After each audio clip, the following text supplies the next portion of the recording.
हरे राम राम राम हरे हरे हरे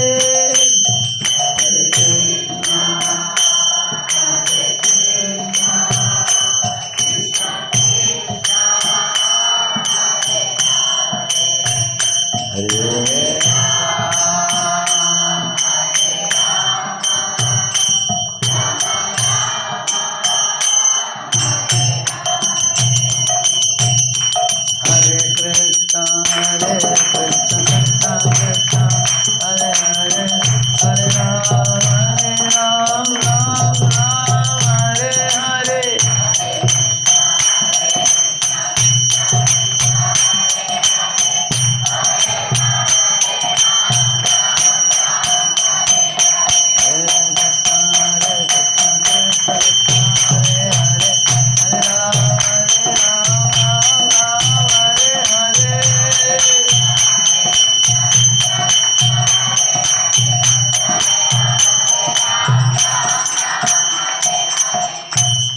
श्री श्री गौर निताय की, श्री श्री राधा मदन मोहन की, श्री श्री जगन्नाथ बलदेव सुभद्रा महारानी की, श्रील प्रभुपाद की, समावेत भक्त वृंद की।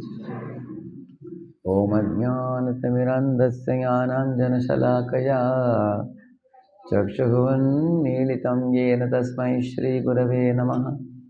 नमो ओं विष्णुपादाय कृष्णपृष्ठाय भूतले श्रीमते भक्तिवेदांत स्वामिन्निति नामिने। नमस्ते सारस्वते देवे गौरवाणी प्रचारिणे निर्विशेष शून्यवादी पाश्चात्य देशकारिणे। वाञ्छाकल्पतरुभ्यश्च कृपा सिन्धुभ्य एव च पतितानां पावनेभ्यो वैष्णवेभ्यो नमो नमः। जय श्री कृष्ण चैतन्य प्रभु नित्यानंद श्री अद्वैत गदाधर श्रीवासादि गौर भक्त वृंद। हरे कृष्ण कृष्ण कृष्ण हरे हरे राम हरे राम राम राम हरे हरे। ओम नमो भगवते वासुदेवाय।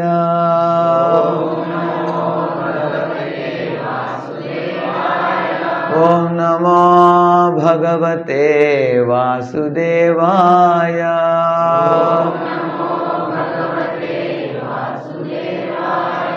ओम नमो भगवते वासुदेवाय।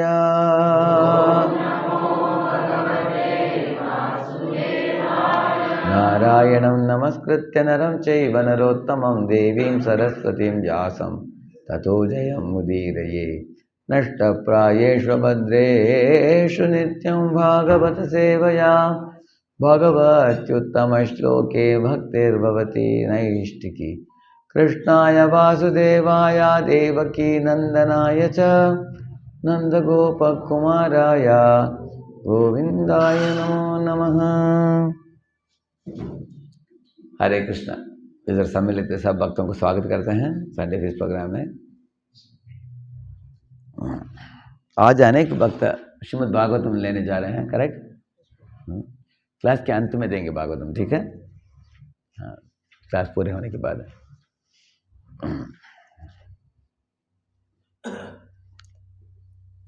श्रीमद् भागवत के अंदर एक वर्णन आता है, जब एक शिशु माँ के गर्भ में रहता है, पहला महीना, दूसरा महीना, तीसरा महीना, ऐसे कितने महीने के बाद बाहर आता है वो? 9 महीने के बाद। तो शिशु शुरुआत में एक सुप्त अवस्था में रहता है। वो धीरे धीरे कुछ महीनों के बाद वो आँख खोलता है और देखता है कि मैं इस तरह माँ के गर्भ में हूँ। एक पानी अंदर रहता है, उसको एमनियोटिक फ्लूइड बोलते हैं उसको, उसमें वो लौट पड़ता है उसमें ही। अभी उसको लगता है कि इस तरह के पॉकेट के अंदर हमको क्यों रखा गया है, बाहर कैसे मैं आ सकता हूँ, बाहर निकलूँगा तो अच्छा होगा। तो अब स्वाभाविक रूप से वो बच्चा अपने हाथ जोड़कर हाँ, वो प्रार्थना करता है। If you bring my laptop, I can show the video. आपको वीडियो दिखा सकता हूँ आपको। Put the projector. तो हम लोग हाथ तो जोड़ते हैं ना कृतांजलि मुद्रा में, तो मतलब हम प्रार्थना करते हैं। तो बच्चे भी ऐसे करेगा, आप देखेंगे, आप वीडियो में दिखाता हूँ आपको। तो प्रार्थना करता है भगवान को, हे भगवान मुझे इस स्थान से बाहर निकाल दीजिए, मुझे ये कंफर्टेबल नहीं लग रहा है, ये अच्छा नहीं है, क्योंकि वो जो द्रव होता है वो तो उसमें जलन होता है उसमें, इसलिए बच्चा जब बाहर आता है उसके शरीर में, उसके चमड़े में आप ये देखते हैं, ब्रूसेस देखते हैं, तो बच्चे को तकलीफ होता है। भगवान को बोलता है कि जब आप मुझे छोड़ेंगे इधर से, बाहर छुड़वाएंगे, बाहर आने के बाद मैं आपकी भक्त बनूंगा, ऐसे बोलता है। हाँ, लेकिन बाहर आने के बाद पूछता है भगवान किधर है? हाँ, किसने देखा भगवान को, ऐसे पूछता है बाहर आने के बाद। भूल जाता है बुलकट होकर, है ना, ऐसे। इतना ही नहीं, माँ के नौवां महीना जब होता है तब बच्चे को ऐसा उल्टा करके, उनकी सर पहले आता है बाहर, उसके बाद शरीर आता है, उल्टा किया जाता है उसको, और ऐसे अवस्था में रहता हो उसको उधर रहने के लिए, जैसे धनुष बेंड करते हैं ना, ऐसे ऐसे उसको रहना पड़ता है उसको।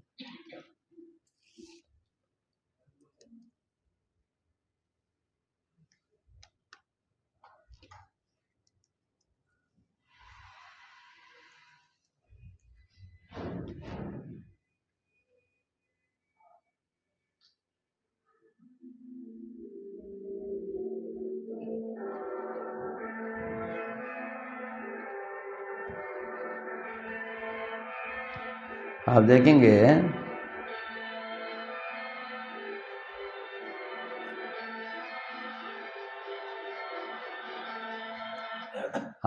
कि अनेक वीर्य माँ के गर्भ में जो प्रवेश करते हैं, उन वीर्यों में एक वीर्य एक अंडे को तोड़ेगा, आप देखेंगे अभी।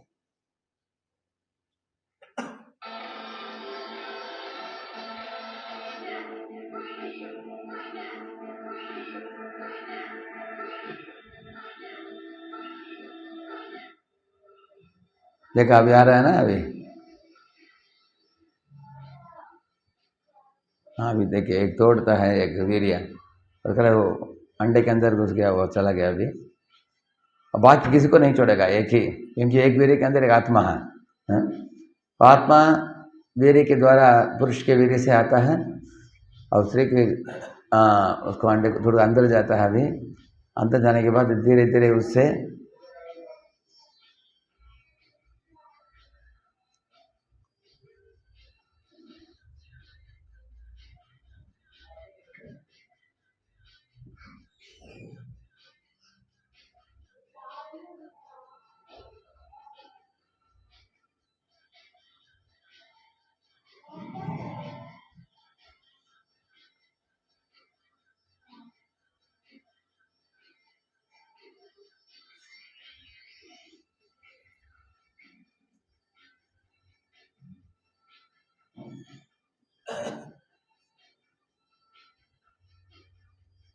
बिल्कुल ग्लॉसी है।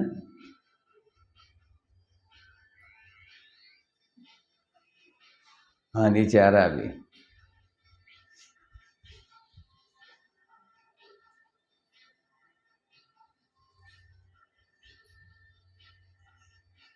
ऐसे ही सब लोग का शरीर बना है, सोचे हैं।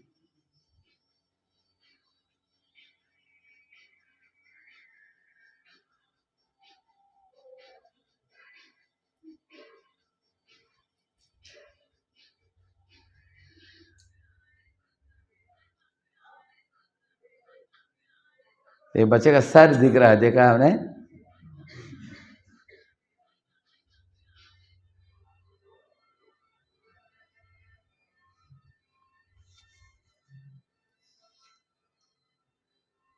कान दिख रहा है, आंख दिख रहा है।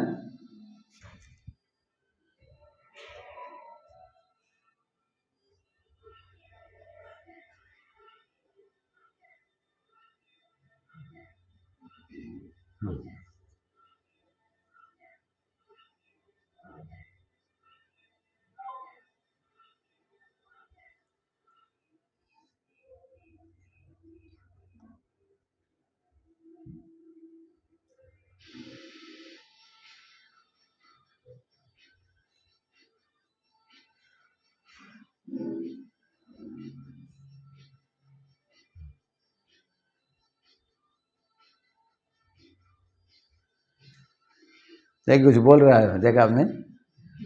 हाँ, प्रार्थना कर रहा है वो।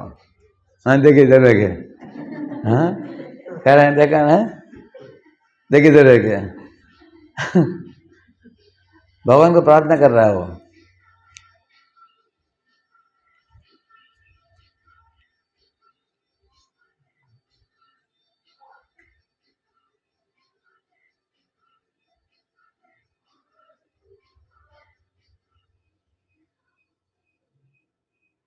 आगे भी जन्म हो गया उसका।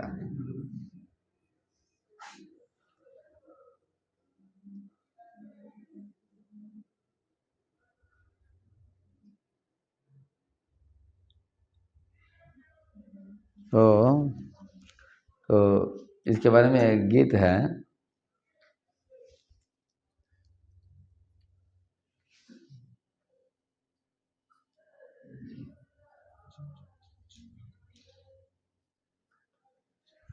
जीव जागो जीव जागो गौरचंद बोले, जीव जागो जीव जागो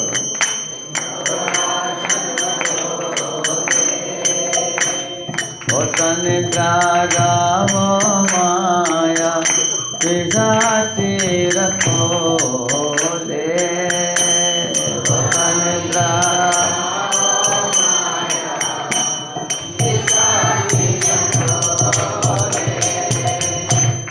भजिमो बुझिया ऐसे संसार भीतरे, भजिमो बुझिया ऐसे संसार भीतरे, भूलिया रहिले तुम्हें अविद्यार घरे,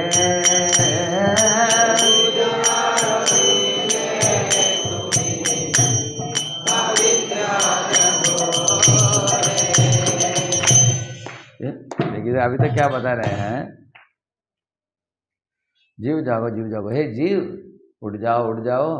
गौरचंद्र चैत्र महाप्रभु बुला रहे हैं जीव को, कोता निद्रा जाओ माया पिशाची कोले। तुम पिशाची रूपी माया के गोद में लेटे हो, आराम कर रहे हो। कभी भी ये माया देवी चाकू को तीक्ष्ण बना रही है ताकि तुम्हारे गले को काटने के लिए, पिशाची है।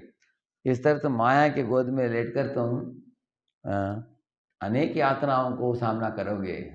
उठ जाओ, माया की गोद में मत सो, ऐसे बुला रहे हैं। भजीबो बोलिया ऐसे, जब तुम माँ के गर्भ में थे, तुम यातनाओं से तड़प कर तूने प्रार्थना की, हे भगवान मुझे छुटवा दो इस परिस्थिति से, मैं बाहर आने के बाद मैं आपकी पूजा करूँगा। लेकिन ऐसे संसार भीतर है, तुम संसार के अंदर आ पहुँचे। भूलिया का मतलब क्या है? तुम भूल गए। रोहिले तुम्हें अविद्या आरभ भरे, तुम भर गए अज्ञानता से, अज्ञानता रूपी अविद्या से भरकर अभी तुमने जो वचन दिया भगवान को उसको भूल गया, अभी माया में पड़ गए तुम। तुम्हारे लोहिते अवतारा,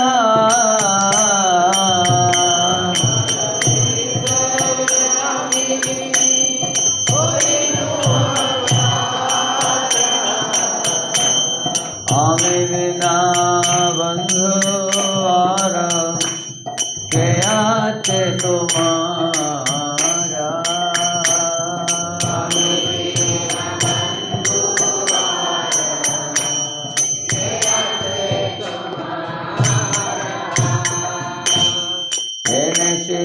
औषधि माया नासी बारो लागी,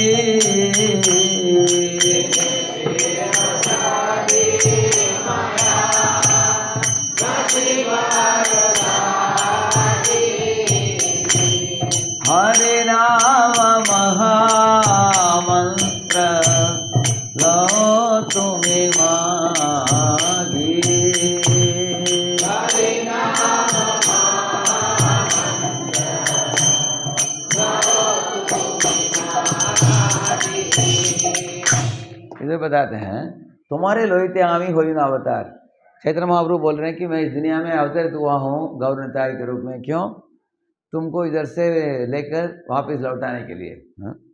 आमी बिना बंधु आर के आचे तुम्हारे लिए मेरे बिना और प्रिय बंधु कौन है? हर एक जीव के लिए परमात्मा प्रिय बंधु है। एक हमने कहानी सुना, एक व्यक्ति के 3 बीवी थे उसके। तो वो एक एक बीवी के बारे में वर्णन है उसके। पहला बीवी जो है वो बहुत खूबसूरत थी। ये पार्टीज में लेके जाता था उसको, सबको दिखाता था, लेकिन डर भी था इसको, कोई उसको हड़प न ले, उसको उठा कर ना लेके जाए, ऐसे डर था उसको। फिर भी वो दिखाना चाहता था, पहला बीवी था। और दूसरा बीवी जो था, दूसरा बीवी थी, वो हमेशा इसके साथ रहती थी। हाँ, इसको मिलती थी, पूछती थी कैसे हो, सब ठीक है क्या, उसको बहुत प्रिय मानता था इसने। और तीसरा बीवी जो थी, वो भी इसके एकदम निकट थी वो। और चौथा भी थी जिसको रिजेक्ट किया था, इसको परवाह नहीं करता था चौथा वाला। और जिस दिन एक दिन वो बिस्तर में लेट गया, मृत्यु शैया में, मृत्यु एकदम निकट आ पहुंचा, तब उसने पहले बीवी को बोला कि अभी लग रहा है कि मैं शरीर त्याग दूंगा अभी, क्या तुम मेरे साथ आओगे? वो भी बोली नो वे, मैं आऊँगी नहीं तुम्हारे साथ, तुम तो मर रहे हो, तुम्हारे साथ मैं क्या करूँगी, मैं किसी और के पास चले जाऊँगी, ऐसे बोली वो। तो दुखित हो गया इसको सुनकर। दूसरे बीवी को बुलाकर पूछा कि मैं जा रहा हूँ, अभी मृत्यु हो रहा है मुझे, तुम आओगी क्या? वो बोले कि ठीक है, मैं दरवाजे तक आऊँगी, लेकिन आगे तुमको ही देखना पड़ेगा, मैं नहीं आऊँगी तुम्हारे साथ, ऐसे बोला उसने भी। और तीसरे को बुलाकर बोला, वो बोली नहीं, मैं सिर्फ तुम्हारे मृत्यु समय तक के रहती हूँ तुम्हारे साथ, मृत्यु के बाद मैं कभी नहीं आऊँगी तुम्हारे साथ। और चौथा जो था, वो एकदम पतली हो गई थी, क्योंकि उसको इन्होंने खिलाया पिलाया नहीं, कपड़े नहीं दिया, आभूषण नहीं दिया, हमेशा रिजेक्ट किया उनको। वो बोले कि आप चिंता मत करो, मैं साथ में आऊँगी, ऐसे। तो ये 4 बीवी क्या कौन है, शास्त्र में बताया गया है। पहला बीवी पैसा है, करेक्ट है? पैसा हमारे पास रहता है, हम दूसरों को दिखाना चाहते हैं मेरे पास कितना पैसा है, और साथ साथ डर भी है दिखाने के लिए भी। कोई देख लेता है, चोरी कर लेगा, उसको डर भी है उसको, है ना। अभी दूसरा बीवी कौन है, नाता रिश्ता है। वो लोग आएंगे, अगर कोई मर गया तो ऐसे आएंगे, घर में खड़े रहेंगे ऐसे कुछ समय के लिए जाए, क्योंकि एक तरह का औपचारिक रूप से आएंगे वो लोग, करेक्ट ना। कोई गुजर गया तो मृत्यु शैया में कोई लेटा है, नहीं तो मरा हुआ पड़ा है उधर, लोग आएंगे, आधा घंटा 1 घंटा बिताएंगे और चले जाएंगे वो लोग। ये दूसरा बीवी ऐसा है। तीसरा बीवी उसका शरीर है, तो शरीर भी आत्मा के साथ नहीं जाता है। मृत्यु के समय शरीर को हम छोड़ देते हैं, करेक्ट है ना। तो वो बोली मैं भी नहीं आऊँगी मृत्यु के बाद, मृत्यु तक रहूँगी तुम्हारे साथ, मृत्यु के बाद नहीं आऊँगी। तो चौथा वाला जो बोला मैं तुम्हारे साथ आऊँगी, वो परमात्मा है। परमात्मा है जो हमारे असली मित्र है, जो परमात्मा के साथ, परमात्मा जो आत्मा के साथ ही जाते हैं, किसी भी योनि में हम जाते हैं आत्मा के साथ, परमात्मा साथ साथ जाते हैं, और वो ही गाइडेंस देते हैं हमको किस शरीर में प्रवेश करना, क्या करना इत्यादि। इसलिए बताते हैं तुम्हारे लोहिते आमी होई ना अवतार, हमें बिना बंधु आर के अच्छे तुम्हारे लिए परमात्मा को छोड़कर और कौन बंधु है, एक एक करके बाकी बंधु छूट जाएंगे, ऐसे बताते हैं। ऐसे बताते हैं कि मैं एक औषधि लेकर आया हूँ तुम्हारे लिए। वो क्या औषधि है? सर्व रोग निवारणी, वो हरे कृष्ण महामंत्र है। हरे कृष्ण कृष्ण कृष्ण हरे हरे, हरे राम राम राम। चलिए वहाँ पर मंत्र लेकर आए हैं, सबको वितरण कर, मुफ्त में वितरण कर रहे हैं। इसको जो लेगा ये मंत्र को, वो भवरोग को पार कर देगा, वो भवरोग मिट जाएगा उसके। भवरोग को मिटाने के लिए उपाय है, क्या है? हरि नाम, और हम प्रेम प्राप्त करेंगे भगवान की। इसलिए हरि नाम लेकर आया हूँ, तुम इसको मांग कर लो मेरे से, ऐसे बताते हैं। भक्ति विनोद प्रभु चरणे पड़िया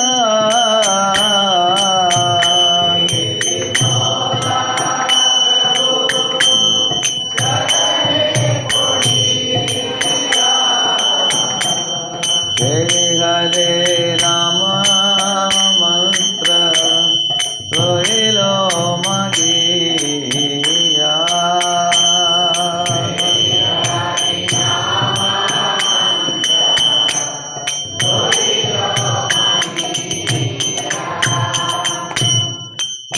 जागो जागो गौरा चंद्र बोले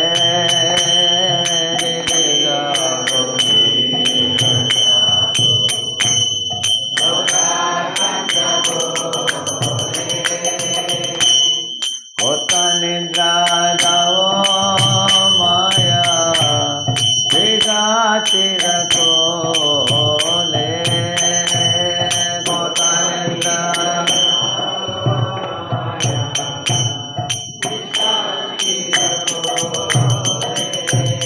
भज गौरांग गौरांग जय हो गौरांग नाम रे भज गौरांग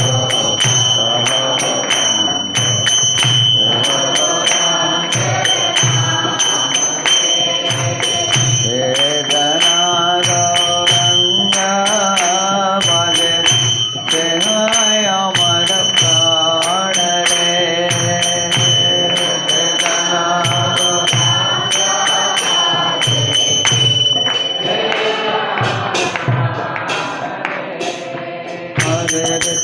हरे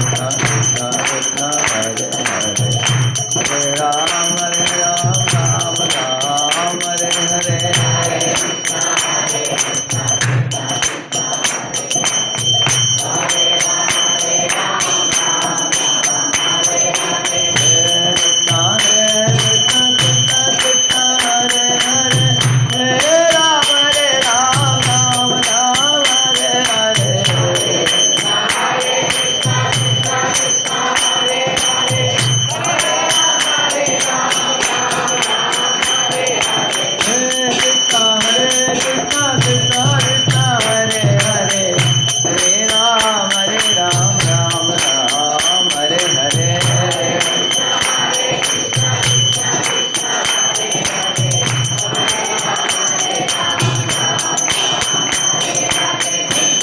गौरंग जय निताय गौरंग निताय गौरंग जय निताय गौरंग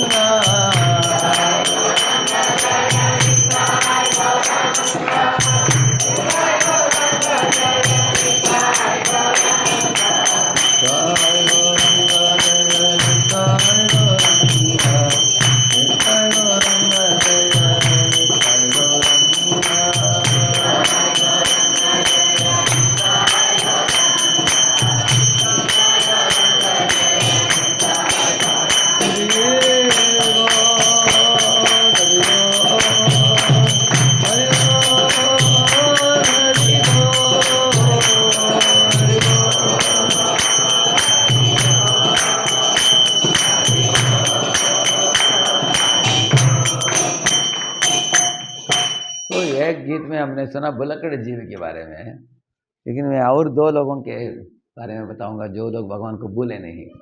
एक प्रहलाद। प्रहलाद भी गया माँ के गर्भ में था। श्रीपाद नारद मुनि के मुखारविंदों से उन्होंने कथा श्रवण की, लेकिन बाहर आने के बाद महाभक्त भक्त बना, महान भक्त बना। करेक्ट है। वो गर्भ में सुन भी लिया, बाद में भूला नहीं, वो स्मरण भी रखा। और एक है जो परीक्षित। परीक्षित ने भगवान को देखा। प्रहलाद ने सुना भगवान के बारे में और परीक्षित ने देखा उनको।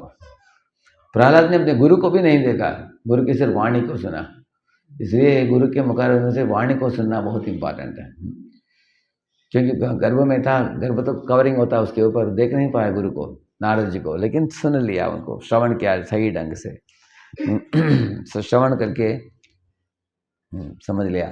अभी पुणे में भी जो गर्भवती माताएं हैं वो लोग उनके काउंसलर के द्वारा ट्रेनिंग लेते हैं, वो लोग बच्चों को अच्छे अच्छे श्लोक सुनाते हैं और गीत कीर्तन सुनाते हैं, और कथा भी कुछ कुछ लोग भागवत के कुछ सेक्शन को पढ़ते हैं पूरा 9 महीना ऐसे। तो बाहर जब बच्चा आता है एकदम तेजोमय बच्चा आता है, एकदम बहुत बढ़िया भक्ति में जुड़ता है, ऐसे माता पिता का अनुभव है, अनेक लोग बताते हैं ऐसे। हम इस प्रहलाद का जो अनुभव है वो अनुभव माता पिता को भी हो सकता है अपने बच्चों को अच्छे संस्कार देने से। तो माता क्या गाना चाहिए, क्या देना चाहिए, कैसे बच्चे को संस्कार देना चाहिए, उसके लिए एक गृहस्थ भक्त हैं नासिक में जो संकीर्तन रस प्रभु ऐसे किताब लिखा उन्होंने ऐसे। तो इस तरह वैज्ञानिक रूप से इस बात की निरूपण किया जा सकता है कि गर्भ में जो बच्चा है उसको अच्छा इनपुट्स दिया जाता है, तो बच्चे बाहर निकलता है उसका उसके ऊपर आध्यात्मिक असर पड़ता है बहुत। तो प्रहलाद ऐसे थे, परीक्षित भी भगवान को देखा गदा लेकर, गदा पानी होकर भगवान ऐसे गोल गोल घूम रहे थे हैं, तो उनको रक्षा देने के लिए तो ऐसे देखा उन्होंने, कौन है वो तेजोमय नीलमणि भगवान शत्रुभुज रूप लेकर गदा हाथ में लेकर परीक्षित को जान बचाया, इसलिए परीक्षित का नाम क्या पड़ा, विष्णुराट होते हैं। तो वो भी भूले नहीं, उन्होंने स्मरण किया भगवान को, बाहर आने के बाद विशुद्ध भक्त बने, परीक्षित भी ऐसे हैं। तो हम लोगों के अंदर भूल जाने की आदत है, लेकिन भगवान और शुद्ध भक्त कभी भी भूलते नहीं है, उनका स्मृति परमानेंटली रहता है, भूलते नहीं है। इस दुनिया में बद्ध जीव बुलकड़ होने का मूलभूत कारण है आसक्ति, भौतिक आसक्ति। जैसे आप देखते हैं जब प्रभु रामचंद्र और लक्ष्मण आप पहुँचे पंचवटी में, हाँ सारे नासिक में, वो पंचवटी में अपहरण हुई सीता की, उसके बाद वो लोग ऋषिमुख पर्वत की ओर आ रहे थे, वो लोग किष्किंधा क्षेत्र में। तो अजानुबाहु थे भगवान प्रभु रामचंद्र और लक्ष्मण साथ में। दूर से सुग्रीव ने जब देखा डर गया, उसने सोचा कि वाली इधर पहुंच नहीं पाता है ऋषिमुख पर्वत में, उनके लिए श्राप है, इसलिए ये दो लोगों को लगाया लगता है, ये लोगों को लगाया है किस लिए, मुझे पकड़कर मारने के लिए। तो अंदर जाता था गुफा में, बाहर आकर देखता था, अंदर वापस चला जाता था, डरता था। तो हनुमान और बाकी वानरों ने देखा उनको, हनुमान ने बोला उनको, अरे इतना डरने की क्या बात है, वो तो तुमको देखा भी नहीं वो लोगों ने, ऐसे ही चलते आ रहे हैं। वो बोलता चलते आ रहे हैं, निकट आने के बाद मुझे पकड़ेंगे, ऐसे उनको डर था। तो हनुमान को बोला, हनुमान वो इधर आ पहुंचने के पहले तुम जाकर कुछ पता करो, वो कौन है, क्यों इधर आए हैं, क्या मुझे पकड़ने के लिए आए हैं क्या, सब पता करो ऐसे। तो हनुमान वेशभूष बदल कर, एक ब्राह्मण का वेश बदल कर गए उनके पास। हनुमान भी पहचान नहीं पाए भगवान को।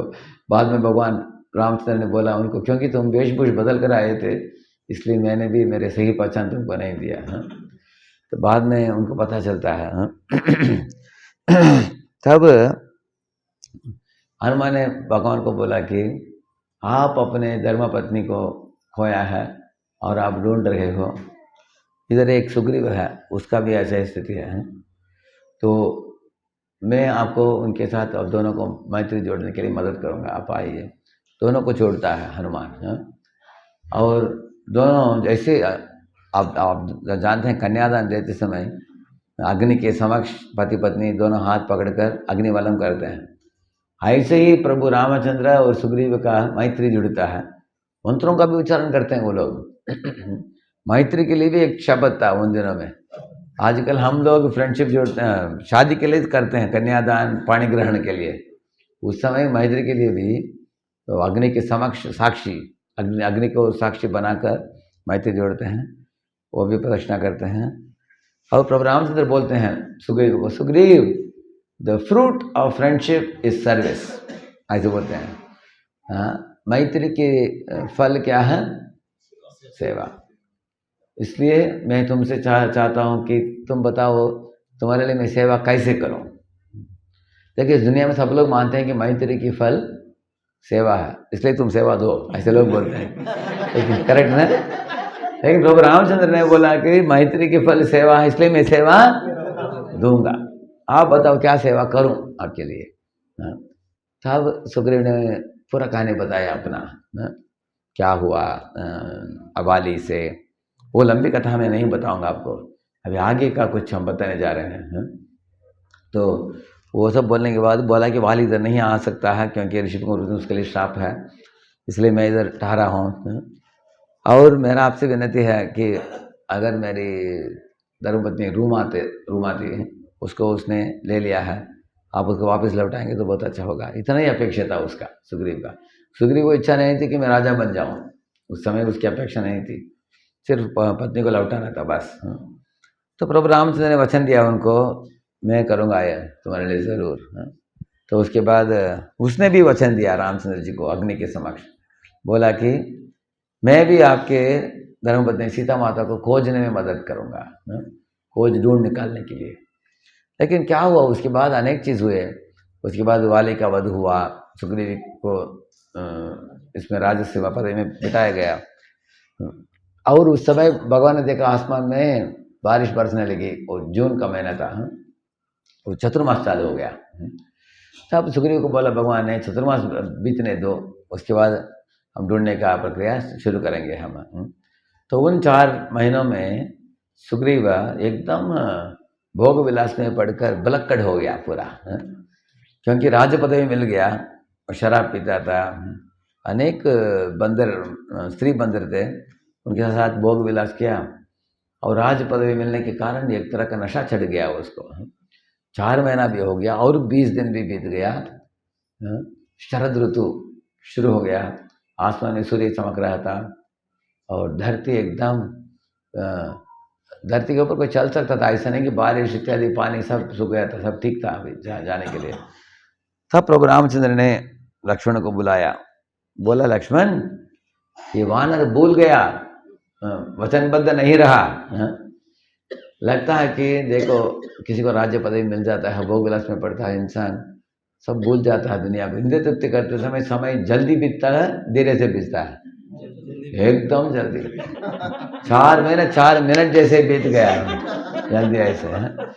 तो अभी वो भूल ही गया अपने कर्तव्य को, इसलिए शायद तुमको जाना पड़ेगा उसको मिलने के लिए। लक्ष्मण ने बोला मिलना क्या, उसको खत्म करके आऊंगा, ऐसे बोला उसने। तब प्रभु रामचंद्र ने बोले कि अरे तुम खत्म कर दोगे तो काम कौन करेगा, हमको उसको काम सेवा में लगाना है। दंड, अगर दंड के रूप में तुमको मार ही दोगे तो काम कैसे होगा।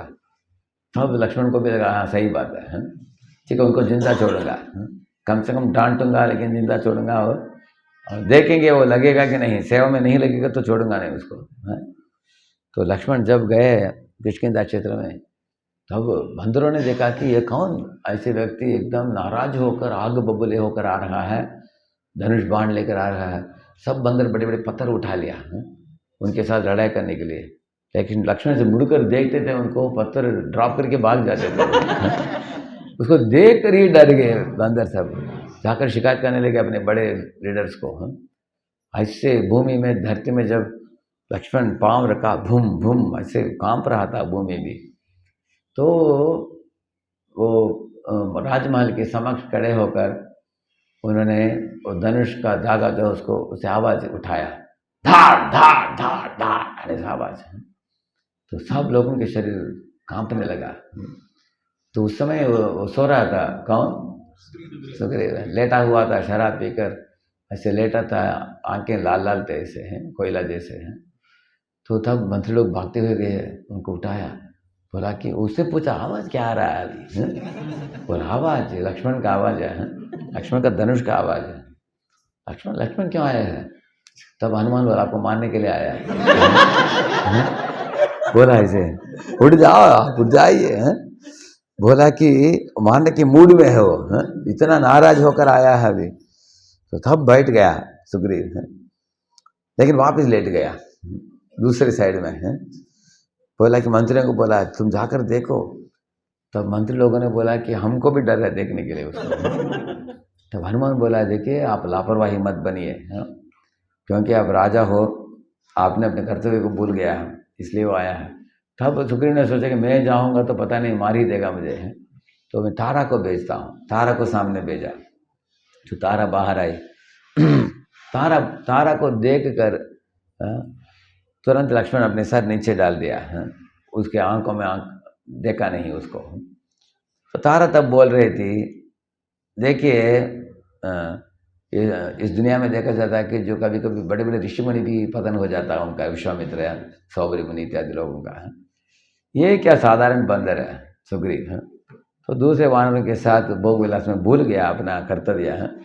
लेकिन आप चिंता मत करना, मुझे मालूम है कि प्रभु रामचंद्र और आप सीता की खोज में हो। अभी एक 15 दिन के पहले उसने न्यूज़ भेजा है, क्योंकि वो न्यूज़ कैसे भेजा है, हनुमान ने उनको याद दिलाया। ठीक, हनुमान को ही बोला उन्होंने, ठीक है तुम ही एक संदेश भेजो सब बंदरों को आने के लिए बोलो। इस तरह हनुमान ने बहुत साथ दिया उनको। इसलिए सब वानर आ जाएंगे अभी 15-20 दिन में, काम चालू हो जाएगा, आप चिंता मत करना। थोड़ा शांत करने के बाद उनको लेके आई बाहर। सुग्रीव जब बाहर आया, उनके हार भी था उनके गले में, तो हार को निकाल कर रख दिया वो। लक्ष्मण को दंडवत प्रणाम किया। तब सुग्रीव ने बोला कि हाँ ये मेरा बड़ा गलती है, मैं भूल गया। मैं ऐसे ही मेरे ही स्वार्थ होकर मेरे भोग विलास में पड़ गया मैं, आई एम सॉरी। तो लक्ष्मण ने भी उनको सॉरी बोला। मैं भी थोड़ा ज़्यादा ही क्रोधित हो गया आपके ऊपर। आप इतने नम्र नहीं बनते तो मार भी देता था मैं आपको, आपको छोड़ देता हूँ मैं। तो दोनों एक दूसरे के साथ ऐसे बातचीत किया। उसके बाद लक्ष्मण उनको लेके गया प्रभु रामचंद्र जी के पास। देखिए ये कथा जो इसके पीछे बड़ा मर्म है, क्या है, लक्ष्मण आदि गुरु है। बलराम जी, लक्ष्मण, अनंत शेष सब एक ही तत्व है, नित्यानंद प्रभु सब एक ही तत्व है। तो आदि गुरु का काम क्या है, जैसे हम अगर कृष्ण की मुरली बाज अगर हम सुनना चाहते हो, कितने लोग कृष्ण की मुरली सुनना चाहते हो आप, करेक्ट। तो उसके पहले हमें बलराम जी को हमारे हृदय को जोतना, केत जोतना पड़ेगा। उसके बाद ही हम हमारे हृदय को केत जोत कर उसको एक उपजाऊ जमीन बनाना। उसके बाद ही भक्ति लता बीज अंकुरित होगा उसमें। उसके बाद कृष्ण प्रेम प्राप्त करेंगे। कृष्ण प्रेम प्राप्त करने के बाद मुरली के बाद सुनेंगे। उसके बाद तो बलराम जी के पास हल है, जो खेत जोत से समय कैसे जिस तरह भूमि को खोदा जाता है, इस तरह के गुरु जो होते हैं हमारे अनर्थों को निकालते हैं, करेक्ट ना। इस तरह आप देखेंगे बलराम जी ने हल लेकर ये जो रुक्मी और शिशुपाल, इन लोगों को दंड दी उन्होंने, आपने देखा, करेक्ट ना। इस तरह रोमहर्षण सुता, इन लोगों को दंड दिए उन्होंने। इसी तरह लक्ष्मण भी अनेक असुरों को वध करने में कृष्ण राम के साथ वध भी किया उन्होंने। जैसे आप देखेंगे दुविधा गोरिल्ला लक्ष्मण से बच गया, लेकिन बलराम के हाथ में मारा हुआ दुविधा गोरिल्ला, आप सुनते हैं ऐसे। इसी तरह लक्ष्मण आदि गुरु होने के कारण वो सुग्रीव जो होता है वो जीव को संबोधित करता है, हम जैसे बुलक्कड़ जीव को। तो भूल गया जीव अपने भगवान के लिए ड्यूटी, उसको याद दिलाने के लिए आता है आदि गुरु लक्ष्मण। तो हमारे जीवन में भी हमारे गुरु आए हैं, दीक्षा गुरु आए हैं, जो लक्ष्मण का प्रतिनिधि है, करेक्ट है ना। तो किसने भेजा है इनको? भगवान ने ही भेजा है। तो हम लोग कृष्ण भावनामृत में आने के पहले क्या हम भूल गए थे? भूल नहीं गए थे। देखिए आजकल हम लोग वैष्णव सॉन्ग बुक पढ़ते हैं, लेकिन इसका में आने के पहले हम लोग सिनेमा सॉन्ग बुक रखते थे। मालूम है कि सिनेमा सॉन्ग बुक भी होता है? मालूम नहीं आपको? एक किताब मिलता है दुकान में, 4-5 पेज का, हर एक मूवी के साथ आता है वो, करेक्ट है ना। हाँ, तो हम लोग उसको याद भी करते हैं ना सॉन्ग्स पढ़कर, और जो हीरो हीरोइन गाते हैं उनके साथ साथ गा कर प्रैक्टिस करते हैं, करेक्ट है, करेक्ट है ना। इतना ही नहीं, जब एक मूवी देखकर आते हैं, आने के बाद घर वालों को सीन बाय सीन बताते हैं, करेक्ट है ना, जैसे हम भागवत कथा बताते हैं, करेक्ट है ना, करते हैं ना लोग, करते हैं कि नहीं?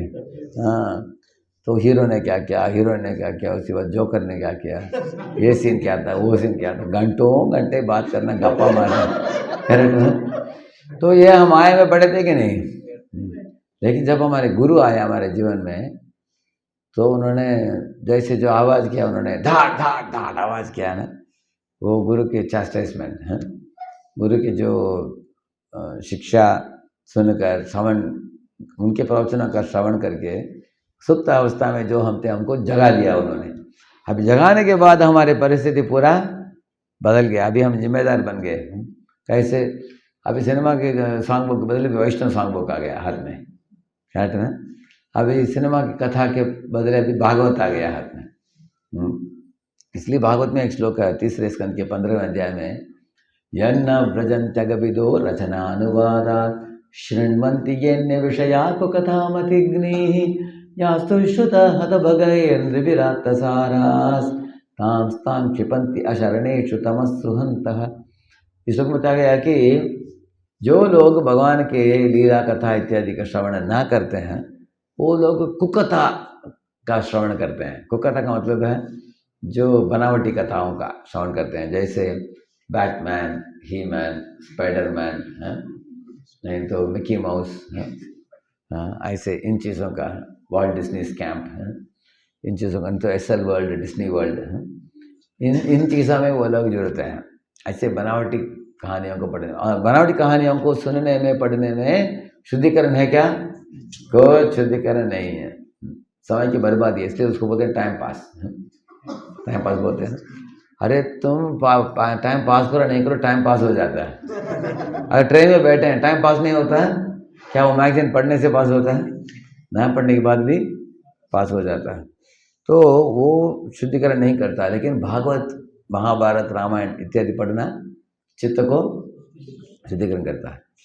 तो लेकिन इन चीज़ों को पढ़ने के लिए हमें गुरु की इंटरवेंशन चाहिए। जब गुरु आते हैं अपने जीवन में, गुरु उन अनावश्यक चीज़ों को निकाल देते हैं और हमारे सामने भगवान के ग्रंथों को डालते हैं। भगवान के ग्रंथ, भगवान के गीत, भगवान के श्री विग्रह का दर्शन।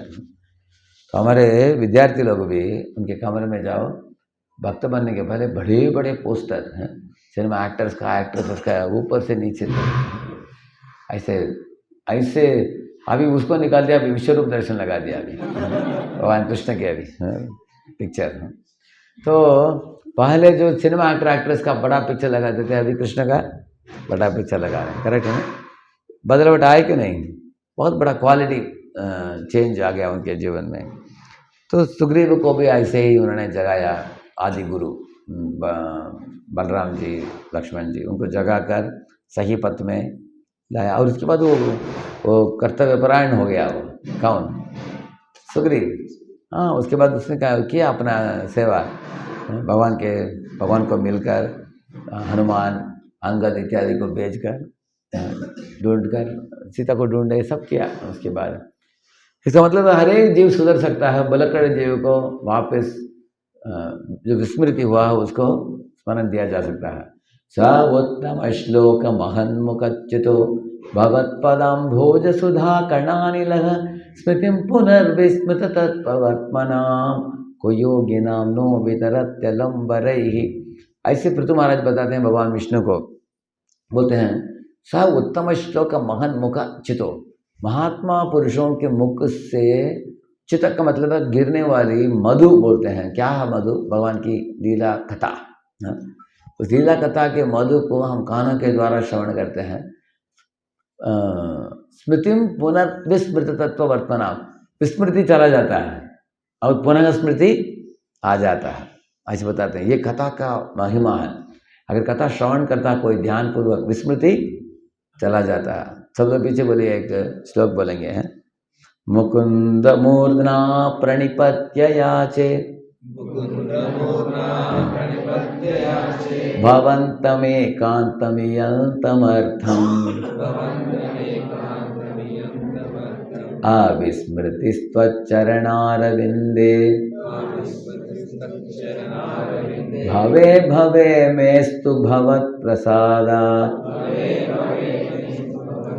ये बताते हैं, हे भगवान मुकुंद, हे कृष्ण, आपके श्री चरणों में मैं सर झुकता हूँ और एक ही चीज अर्चना करता हूँ मैं, कभी भी आपके श्री चरणों की विस्मृति ना हो, सदा आपके चरणों का स्मरण में करो। कब? जन्म जन्म में, इस जन्म में, अगले जन्म में, अगले जन्म में, कभी भी मैं मत बोलो, आपके श्री चरणों में आश्रित रहो, ऐसे प्रार्थना करते हैं। तो ये कुलशेखर का प्रार्थना बोला, तुरंत मुझे याद आ रहा है कुलशेखर का और 2 उदाहरण है, 2-3 उदाहरण, बहुत सुंदर उदाहरण दे रहे हैं। अब नालायर दिव्य प्रबंध में आप पढ़ेंगे आप, वो बताते हैं कुलशेखर, अकिंचन्यम अनन्य गतित्वम, दो चीज़ के बारे में वर्णन करते हैं। अकिंचन्यम का मतलब है मेरे पास कुछ भी संपत्ति नहीं कृष्ण को छोड़कर, कृष्ण ही मेरे एकमात्र संपत्ति है, अकिंचन्यम बोलते हैं इसको। अनन्य गतित्वम का मतलब है कृष्ण के श्री चरणों को छोड़कर मुझे गंतव्य स्थान दूसरा नहीं है, ये अनन्य गतित्व। तो मैं अनन्य गतित्व के लिए 3 उदाहरण देते हैं, मैं आपको बताऊंगा। वो बताते हैं कि अगर कोई छोटा बच्चा हो, वो ज़्यादा ही शरारती करता हो, आग को छूता हो, छक्क को पकड़ता हो, मुख में डालता हो, नहीं तो घर से बाहर भागता हो, माँ तंग आ जाती है, क्या करते हैं एकदम उसको जोर से लाफा देती है उसको। हाँ, जब लाफा देते हैं बच्चे जोर से रोता है, आपने देखा ना, रोता है, दूसरी बार भी आ जाता है ऐसे। हैं तो तब क्या करता है बच्चा, माँ के दोनों पैर को पकड़ लेता है इसे, पकड़ कर अपने चेहरे को माँ के गोद में डालकर रोता है। देखा आपने? तो आप बोलेंगे अरे मोर का बच्चा, माँ ने तुमको लाफा दिया है, उधर से निकल जाओ, जाएगा क्या वो? क्यों नहीं जाएगा? माँ है, दूसरा उसको माँ को छोड़कर दूसरा मालूम ही इस दुनिया में दूसरों के बारे में मालूमात ही नहीं है। माँ एकमात्र व्यक्ति जानता है बच्चा, इसलिए वो उसको आलिंगन देगी तो उसके साथ रहेगा, अगर लाफा देगी तो उसके साथ रहेगा। उनको छोड़कर बच्चे को दूसरा मालूम नहीं। मैं भी ऐसे ही हूँ भगवान, आप मुझे तकलीफ दो, आप मुझे अच्छे करो, जो भी आप करोगे मैं आपके पास ही आऊँगा, ये बताते हैं ऐसे। दूसरा बताते हैं, हाँ यार, दूसरा बताते हैं उदाहरण, हाँ करेक्ट, डॉक्टर का उदाहरण देते हैं। मान लीजिए अगर आपके शरीर में कुछ सर्जरी करना हो, नहीं तो इंजेक्शन देना हो, डॉक्टर के पास आप जाते हो, आपको मालूम है कि डॉक्टर आपको दर्द देने वाला है अभी, है जैसे आपका बुखार है, जाकर दिखाते हैं, वो इंजेक्शन देने वाला। कोई है इस दुनिया में किसी के पास जाकर दर्द हो करके दर्द उसी करेगा, लेकिन डॉक्टर एक व्यक्ति है, उनके पास हम करते हैं। करेक्ट है? हमको मालूम है कि अभी अंदर जाऊंगा, बुलाएगा, वो बुलाकर एक देने वाला है अभी। फिर भी हम हाथ दिखाते हैं, क्योंकि वो मालूम है कि वो क्या करेगा, हमको भलाई करेगा, ये ठीक करेगा, अभी मेरा व्याधि मिट जाएगा, इसलिए हम करते हैं। तो ये बोल रहे हैं कि भगवान आपके पास आने से मुझे मालूम है कि कभी कभी आप मुझे सुधार करने के लिए आप मुझे तकलीफ भी दोगे, फिर भी मैं आपके पास ही आऊँगा, क्योंकि आपसे ही सबसे बेस्ट डॉक्टर है आप हमको सुधार कर अपने दाम में लेने के लिए आप सक्षम हो, इसलिए मैं आपके पास ही आऊँगा, ऐसे बताते हैं कुलशेखर। एक भी बार नहीं, मैं बार बार आऊँगा। मान लीजिए डॉक्टर बोलता है कि आपको 20 इंजेक्शन देना है, बार बार जाकर हम दिखाएंगे हाथ, करेक्ट है? तैयार हैं हम, क्योंकि हमें विश्वास बैठ गया कि ये हमारे शुभ चिंतक हैं, ऐसे ही। तो इस तरह से बताते हैं अनन्य गतित्व। तो हम लोग इस तरह की प्रार्थनाएं करना चाहिए कि आप मुझे, हे भगवान आप स्वीकारिए, आप ही, आपकी विस्मृति कभी ना हो, आप स्मृति तत्चरणारविंद, ऐसे बताते हैं। भवे भवे मिस्तु भवत प्रसादात, जन्म जन्म में आपकी स्मृति हो मेरा, इस स्मृति के लिए वो याचना करते हैं। और स्मृतिम पुनर्विस्मृत तत्पवर्त्मनाम कुयोगी नाम नो वितरत तलम बरही, इसका मतलब है कि भगवान के कथा का श्रवण का इतना अद्भुत नतीजा है कि जब विस्मृत जीव भी उसको स्मृति आ जाता है भगवान की कीर्तन और भगवान के कथा का श्रवण इत्यादि से। जैसे आप लोग कभी कभी अपने गांव में जाते हो, तब एक कुछ गाना सुनाई देता है, वो जो पुराने समय में आप सुनते थे, तो उस गाना को आप सुनते हो, कुछ मंदिरों को देखते हो, सिनेमा थिएटर को देखते हो, गलियों को देखते हो, तो आपके जन्म स्थान का जो स्मृति बहुत आ जाता है आपको, करेक्ट है ना? क्योंकि इसी स्थान में हमारे दादाजी आते थे, इधर हमारे पिता, करेक्ट है ना? आपको याद आता है ऐसे। इसी तरह भगवान की कथा का श्रवण करने से, कीर्तन करने से स्मृति पुनः आ जाती है। इसलिए हम लोग हरे कृष्ण कीर्तन करते हैं। कीर्तन करते करते करते करते हमारे गोलोक वृंदावन का स्मृति आ जाएगा, जीव को धीरे धीरे धीरे आ जाएगा ऐसे। एक अमेरिका में 2 भाई थे, जो जॉन डैन करके, वो एल्डर ब्रदर यंगर ब्रदर, दोनों गायक थे, जैसे पॉप म्यूजिक बहुत मशहूर थे वो लोग। उसमें से छोटा भाई जो था उसका ये हो गया, कुछ एक्सीडेंट हुआ कार में, तो फट फट करके उसको कार का एक्सीडेंट हुआ, उसके सर में ऐसे ठोकने के कारण उसको बेहोश हो गया वो। लोगों ने सोचा मर ही गया, मरा नहीं था वो, जिंदा था वो। तो डॉक्टर लोग लेके गए उसको, तो वो जगने के बाद अपने नाम को भी भूल गया वो, माता पिता को भूल गया, भाई बहन को भूल गया, वो किधर का है वो भी भूल गया। उठ गया, बात कर रहा है, खा रहा है, सो रहा है, सब कर रहा है, लेकिन उसका अपना आइडेंटिटी और उसको कुछ मालूम ही नहीं है। तो ये एक डॉक्टर था, एक साइकेट्रिस्ट डॉक्टर, बोला कि मैं इसको केस स्टडी के रूप में दूंगा मेरे पास। तो केस स्टडी के रूप में लेकर उसको ये किया, टेस्टिंग इत्यादि किया। तो लगभग 6 महीने हो गया अस्पताल में रहा वो। तो एक दिन वो डॉक्टर ने रेडियो, उन दिनों में रेडियो था, टीवी नहीं था, वो रेडियो लगाया था, उसमें जॉन डैन का म्यूजिक चल रहा था। तो ये जो था छोटा भाई बोला, हो वो तो मैं गा रहा हूँ, बोला मेरा ही गाना है, बोला। डॉक्टर ने बोला क्या बोल रहे हो, ये तो बड़े फेमस गायक हैं जॉन डैन। बोला मैं ही डैन हूँ, छोटा भाई हूँ। उनको आश्चर्य हुआ, उन्होंने वेरीफाई किया, वो सत्य बात निकला है। उनका फ़ोटो इत्यादि चेक करके देखा, तो तुरंत डैन को सब याद आ गया, उनके माता पिता की याद आ गया, नाम याद आ गया, घर का फ़ोन नंबर याद आ गया। तुरंत उन्होंने फ़ोन किया, माता पिता आकर उनको लेके गए। इस तरह अनेक सत्य कहानी सुनते हैं। अभी उसको स्मृति कैसे आया, कोई बता सकते हैं? हाँ, जो पहले गाया था वो उसको सुनने से उसको स्मृति वापस आ गया। तो हम लोगों ने भी क्या गाना गाया है, हरे कृष्णा कृष्णा कृष्णा हरे हरे, हरे राम राम राम हरे।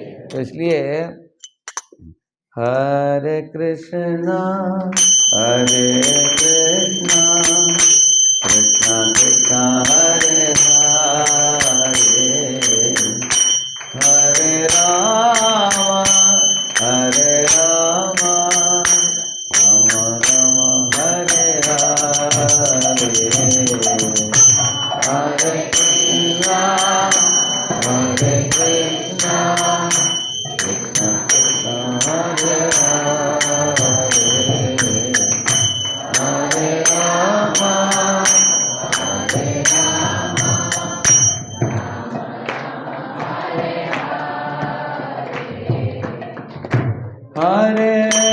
कृष्णा हरे हरे, हरे राम हरे कृष्णा कृष्णा कृष्णा हरे हरे, हरे राम राम राम हरे हरे।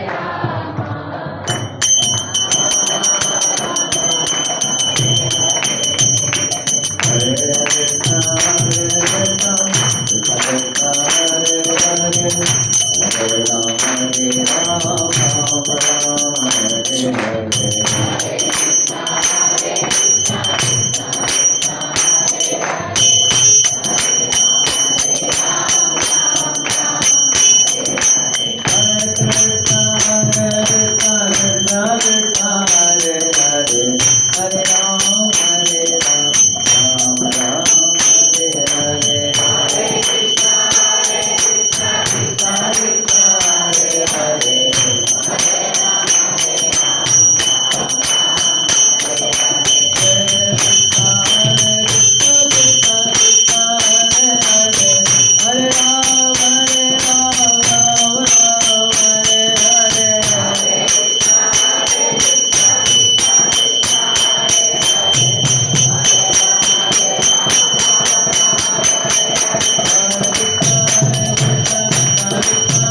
हम लोग वृंदावन में गाते रहते हैं ताकि हमको गोलोक वृंदावन की स्मरण वापस आ सके।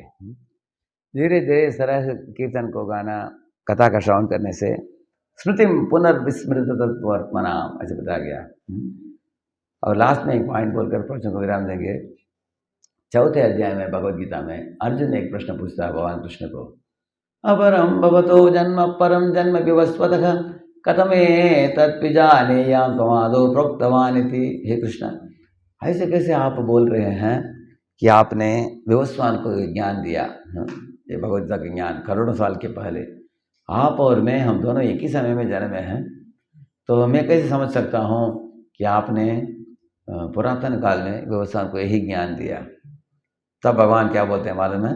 श्री भगवान वाच बहूनि मे व्यतीतानि जन्मानि तव चार्जुन तान्यहं वेद सर्वाणि न त्वं वेत्तः परं तप। अर्जुन, तुम सब याद स्मरण नहीं कर सकते, तुम और मैं अनेक बार हम लोग आए हैं। एक बार हम लोग नर नारायण ऋषि के रूप में आए थे, अभी हम आए हैं कृष्ण अर्जुन के रूप में, ऐसे अनेक रूप में हम आए हैं, लेकिन तुम भूल गए। लेकिन मैं कभी नहीं भूलता। कारण क्या है? मैं भगवान हूँ, तुम जीव हो, ऐसे बता रहे हैं, इसलिए मैं कभी नहीं भूलता।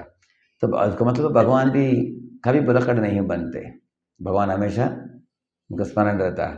तो हम लोगों के ऊपर माया का आवरण आ जाता है, हम भूल जाते हैं। इसी तरह एक बार एक मुच्चकुंद नाम का एक राजऋषि लेटा हुआ था गुफा में सोने के लिए। बहुत देवताओं को मदद करने के बाद उनके युद्ध में आराम कर रहा था वो। उस समय भगवान वासुदेव, भगवान कृष्ण काले वन को पीछे किया था। काले वन, उधर गुफा के अंदर भगवान घुस गए। काले वन की मृत्यु होने के बाद जब मुचकुंद मुड़कर देखा भगवान को, मुचकुंद की आंखों से तेजोमय आग निकलता था, लेकिन काले वन को जलाकर राख बना दिया। लेकिन कृष्ण को देखने के बाद उनके तेजस कम हो गया उनका, क्योंकि कृष्ण की तेज उनसे भी बढ़कर था। तब भगवान कृष्ण ने उनको बोला, प्रार्थितम प्रचुरम पूर्वम, हे मुचकुंद, तुम भूल गए, लेकिन मैं भूलता नहीं मेरे भक्तों के सेवा को। पूर्व जन्म में तुमने इच्छा की मेरे दर्शन प्राप्त करने के लिए, इसलिए मैं तुमको आया हूँ दर्शन देने के लिए, ऐसे बोले। इसका मतलब अगर आपने होमवर्क कर दिया तो भगवान आपको सोने वाले भक्तों को भी जगा कर दर्शन दे देंगे भगवान। अगर होमवर्क नहीं किया तो डिमांड करने पर भी नहीं आएंगे। करेक्ट है ना? इसलिए हम लोग अभी क्या कर रहे हैं? होमवर्क कर रहे हैं हम लोग। रोज 16 माला हमारा होमवर्क है। 16 माला करना, 4 नियम पालन करना, जीवन में करते रहो। इस जन्म में नहीं हुआ तो अगले जन्म में भगवान हमको उठाकर दर्शन दे देंगे। प्रार्थितम प्रचुरम पूर्वम, तुमने प्रचुर प्रार्थना की है मुझको, मेरे लिए, तुम शुद्ध भक्त हो, देवताओं को भी सेवा किया हो, इसलिए मैं दर्शन देने के लिए आया हूँ तुमको। इसका मतलब अच्छा है कि भगवान हमारे अकाउंट को कभी बोलते नहीं, याद रखते हैं। तो इसलिए हम भगवान के ऊपर हम विश्वास रख सकते हैं कि भगवान विश्वास पात्र हैं। हम जो भी करते हैं उसका अकाउंट रखते हैं, हिसाब किताब, तो कभी बोलेंगे नहीं, सही समय पर हमको उद्धार करेंगे। तेषाम अहम समुद्रता मृत्यु संसार सागरात, मृत्यु संसार से मेरे भक्तों को उठाकर मैं भगवत नाम लौटाऊंगा। और ये जो वराह देव का एक तीसरा चरम श्लोक है, आप लोगों ने सुना? ये एक चरम श्लोक आप लोग जानते हो, जो सर्वधर्मान परित्यज्य मामेकं। दूसरा चरम श्लोक है जो फेमस है, रामायण में आता है, सकृदपि प्रपन्नोऽयं तवास्मि इति याचते, जो विभीषण शरणागति में आता है वो। लेकिन तीसरा चरम श्लोक आता है वराह पुराण में, वराह पुराण में आता है। वो क्या है? जब आपके शरीर एकदम तंदुरुस्त है, अट्टा कट्टा है, उस समय जो मेरे शिव विग्रहों को फूल चढ़ाता है, आरती उतारता है, और जो मेरे लिए सेवाओं में जुड़ता है, मेरा श्रवण करता है, कीर्तन इत्यादि, नृत्य इत्यादि करता हो कोई व्यक्ति, जब शरीर तंदुरुस्त है। लेकिन ऐसे व्यक्ति जब बुढ़े होने के बाद एक बिस्तर में लेटा हो, मलमूत्र का विसर्जन कर रहा हो, उठने के लिए भी उसके अंदर शक्ति नहीं हो, और ये कोमाटो स्टेट में भी उसका शरीर त्यागना पड़ता हो, मेरा स्मरण नहीं कर पा रहा हो, लेकिन नयामी परमाम गति में खुद ही आकर उसको मेरे धाम में लेके जाऊंगा, ऐसे भगवान बताते हैं। वो तीसरा चरम श्लोक है वो, वराह पुराण में आता हो। मतलब क्या है? अगर हम लोग अभी तंदुरुस्त हैं, शरीर ठीक है, तो अभी जितना सेवा हो सकता है उतना कर लेना चाहिए, कितना श्रवण हो सकता है कर लेना चाहिए, कितना नाम ले सकते हैं उतना लेना चाहिए। जब सक्षम है तब शरीर का सदुपयोग कर लेना चाहिए। बाद में अगर हम बूढ़े हो गए, लेट गए, हम उठ नहीं पाते हैं, बैठ नहीं पाते हैं, व्याधि है, समस्या है, ठीक तरह से नहीं हो पाता, तो भगवान बोलते हैं तुम चिंता मत करो, पहले तुमने होमवर्क कर दिया, मैं देख लूँगा तुमको, मैं इसका स्मरण करूँगा, बोलते हैं। कृष्ण भगवान की जय, श्रीमद् भागवतम की, भक्त वृंद की जय।